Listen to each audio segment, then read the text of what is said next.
Which legal structure is best for your business depends on your specific situation. How many risks do you run? Are you starting on your own or with others? What are your plans for the future?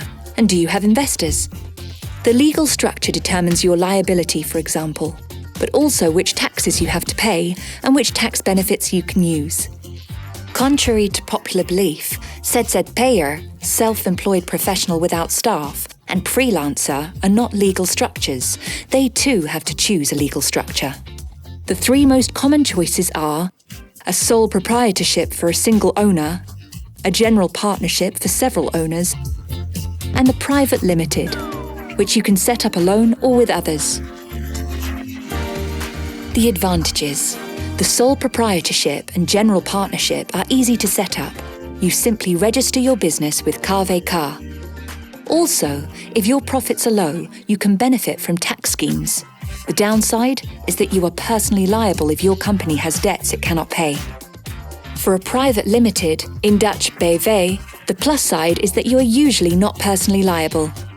This legal structure is often chosen when there are investors. And when you want to trade internationally, the BV has a more solid image. On the downside, registration must be done through a civil law notary, and taxes are more complicated and not always favourable.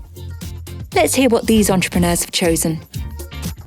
Ik ben begonnen met een eenmanszaak en eigenlijk ben ik dat nog steeds. Dat is toen ook geadviseerd en nog steeds eigenlijk door mijn accountant. Fiscaal voordeliger voor ons. En ik zit natuurlijk onder een bepaalde winst. Dus het is voor mij eigenlijk nu aantrekkelijk om eenmanszaak te blijven. Wij zijn gestart als VOF. Omdat we onszelf echt zien als een team. En daarna hebben we een verdeling gemaakt. Een 80-20 verdeling. Maar dat hebben we gewoon op papier gezet. Dat is meer het financiële aspect. Dat is meer het financiële aspect. Maar het bedrijf is wel echt van ons beiden. De eerste 2 jaar zijn wij een VOF geweest als onderneming.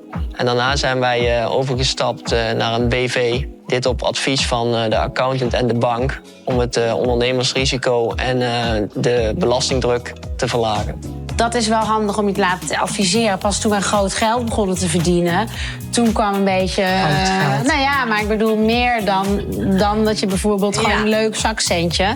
Ja. Dat je er echt van gaat leven, dan is het wel handig als je gaat bespreken wat... Nou, en ook als je een huis koopt, weet je moet overal rekening mee houden. De risico's zijn iets minder, omdat je bij een VOF zelf aansprakelijk bent natuurlijk voor groot verlies. En een BV zou je kunnen laten klappen. Maar het is natuurlijk niet het scenario wat je wil. Maar dat zou dan wel kunnen, dan ben je hoofdelijk niet aansprakelijk. Het is echt goed geregeld in het bedrijf. We weten wat we doen, we weten wat we apart moeten zetten... zodat we niet straks persoonlijk aanspraakbaar zijn... en dat we het wel kunnen redden op onze eigen beentjes. And now it is time for action. Choose the legal structure that best suits your situation. If you choose a BV, have an accountant and notary advise you beforehand. And you can always change your legal structure at a later date. Want to know more? Visit kvk.nl/en/starting.